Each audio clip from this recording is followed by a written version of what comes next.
ninkii godob lahaa mar bay goosanaalada iyo guri dabaqa kii lahaa mar buu geed dugaadsan iyo geeri iyo mar baa loo dhammaan gumc rasaaseed hase ahaatee maanta waxaa samayseen erey bismillaahi raxmaani raxiim sidaan hadda ayayni sheegnay annagoo ku hadlayna afar reer Puntland gaar ahaan magaalada Boosaaso oo ka hadlayna xumaanta iyo sida loo geystay wiilka kala dilay oo sida loo geystay waa wiil reer Boosaaso gaar ahaan reer ciyaalka xaafadda Faaduma aha hase ahaatee waa nin waxbarasho u tagay iyo aqoontiisa inuu ku soo karsado Boorame hase ahaatee waa la xumeeyay xumaan baa loo dhaqmay annagu waxaan leenahay Soomaaliland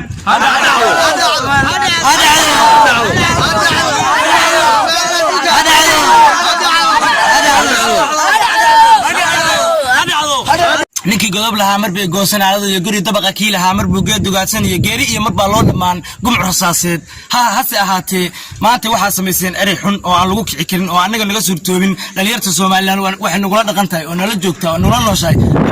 annagu kuma kacno waxaa mana samayno mana dhaqaaqno hase ahaatee ku dhaqaaqdo kuna kacde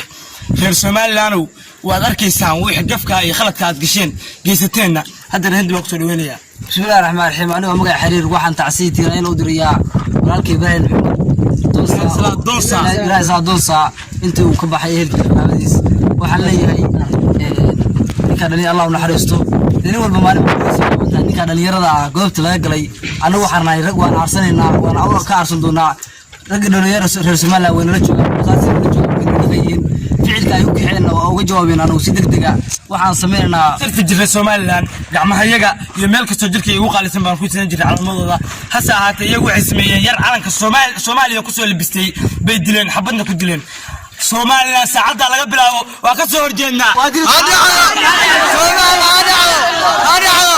هذا